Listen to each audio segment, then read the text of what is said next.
Hello students. तो हम लोग पढ़ रहे थे 10th क्लास के एनसीईआरटी गणित को, जिसमें हम लोग अध्याय 9 के उदाहरणों को हल करना प्रारंभ कर दिया था। तो आज की इस वीडियो पार्ट 9 में हम लोग उदाहरण 7 को हल करेंगे। तो चलिए हम लोग उदाहरण 7 को पहले पढ़कर समझ लेते हैं, फिर हम लोग इसे अपनी कॉपी में हल करेंगे। ठीक है, तो चलिए किताब में क्वेश्चन देखते हैं।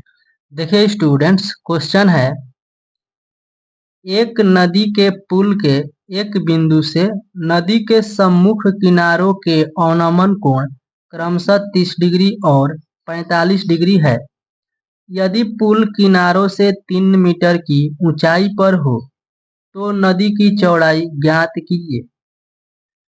बोला गया है कि एक नदी के पुल के एक बिंदु से नदी के सम्मुख, सम्मुख मतलब आमने सामने जो किनारे होते हैं, वो किनारों के अवनमन कोण 30 डिग्री और 45 डिग्री है। यानी नदी के एक पुल है जिस पर एक बिंदु से, यानी कि नदी पर कोई व्यक्ति खड़ा है और वहां से उस व्यक्ति के देखने से सम्मुख किनारों का अवनमन कोण जो है 30 डिग्री और 45 डिग्री है। यदि पुल किनारों से 3 मीटर की ऊंचाई पर है, यानी कि पुल की हाइट क्या है, तो 3 मीटर ऊंचा है। ठीक है, तो नदी की चौड़ाई ज्ञात करना है। ठीक है, तो चलिए हम लोग अपनी कॉपी में एक फिगर बनाते हैं, फिर हल करेंगे। देखिए स्टूडेंट्स, हम लोग फिगर को कुछ इस तरीके से बनाएंगे और आप लोग ये समझिए कि यह जो है क्या है, तो यह पुल है। क्या है? ये वाला पुल है। ठीक है, इस पर कोई व्यक्ति है या एक बिंदु है यहाँ पर। ठीक है, और ये है नदी की चौड़ाई, और पानी जो है यहाँ से बह रहा है। ठीक है, पानी जो है इस तरह से बह रहा है। ठीक है, तो पानी इस तरह से चल रहा है। ठीक, यानी कि पानी को चलने के लिए यहाँ से यहाँ तक नदी की चौड़ाई है। ठीक है, तो इस तरह से पानी बह रहा है। ठीक है, तो आप ध्यान से देखोगे तो मान लो यहाँ पर एक बिंदु है इस पुल पर, तो इस बिंदु से इन दोनों किनारों के अवनमन कोण जो है 30 डिग्री और 45 डिग्री है। तो यहाँ से हम लोग क्या करेंगे, इसको मिला देंगे और यहाँ से इस पॉइंट को मिलाएंगे। ठीक है,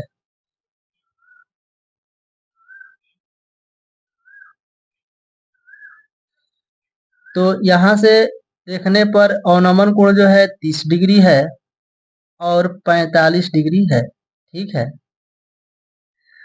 तो आप ये बताइए कि ये जब 30 डिग्री है तो यहाँ का कोण कितना डिग्री होगा, तो ये भी 30 डिग्री होगा एकांतर कोण से। ठीक है, ये 45 डिग्री है तो यह भी क्या होगा, 45 डिग्री। ठीक है, और बोला गया है कि पुल की जो ऊंचाई है 3 मीटर है, तो हम लोग क्या करेंगे, यहाँ से एक इस पर लंब डालेंगे। क्या डालेंगे? लंब, यानी कि ऊंचाई खींच देंगे यहाँ से। तो देखिए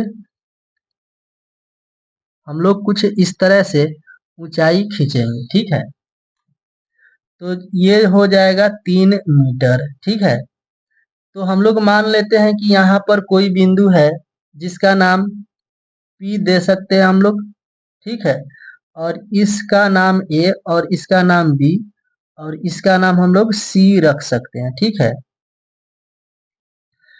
तो स्टूडेंट्स आप ध्यान दीजिए कि सबसे पहले हम लोग लिखेंगे हल। ठीक है,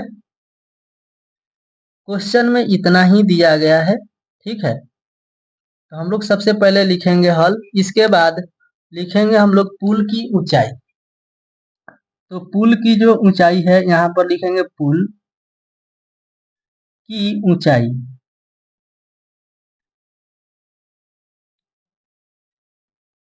पुल की ऊंचाई जो है 3 मीटर है। ठीक है, कितना मीटर है, तो 3 मीटर। ठीक है, इसके बाद हम लोग लिखेंगे नदी की चौड़ाई। नदी की चौड़ाई,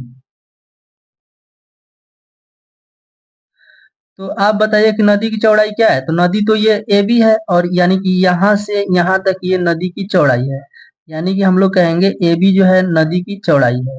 ठीक है, ए बी क्या है, नदी की चौड़ाई है।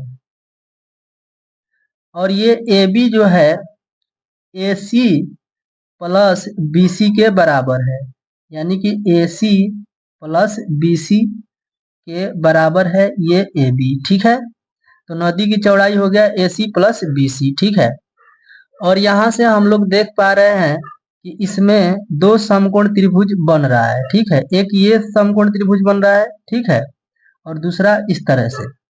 ठीक है, देखिए स्टूडेंट्स, यहाँ से आप देख पा रहे हैं कि एक समकोण त्रिभुज है पी सी ए या ए सी पी, तो हम लोग इसको ले सकते हैं या पी सी बी को पहले ले सकते हैं। ठीक है, किसी भी त्रिभुज को हम लोग पहले ले सकते हैं।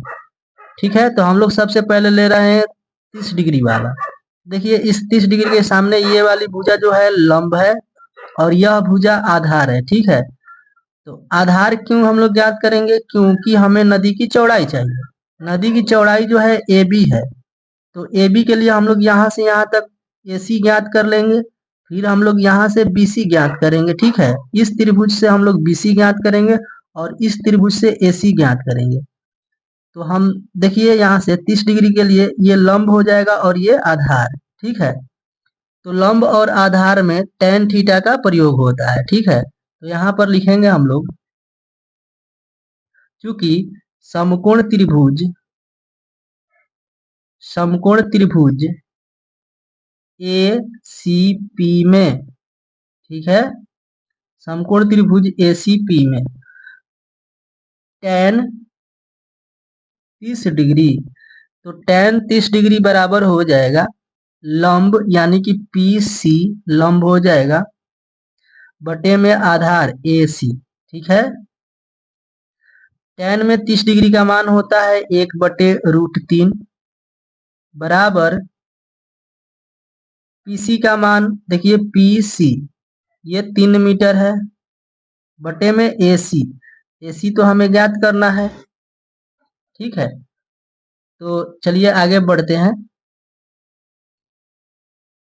एसी में 1 में गुना कराएंगे हम लोग तो मिलेगा एसी, 3 में √3 में गुना कराएंगे तो 3√3 मिलेगा मीटर। ठीक है, तो एसी बराबर क्या हो गया, तो 3√3 मीटर। फिर लिखेंगे हम लोग पुनः समकोण त्रिभुज पी सी बी में या बी सी पी में, ऐसे भी लिख सकते हैं। यहाँ पर लिखेंगे हम लोग समकोण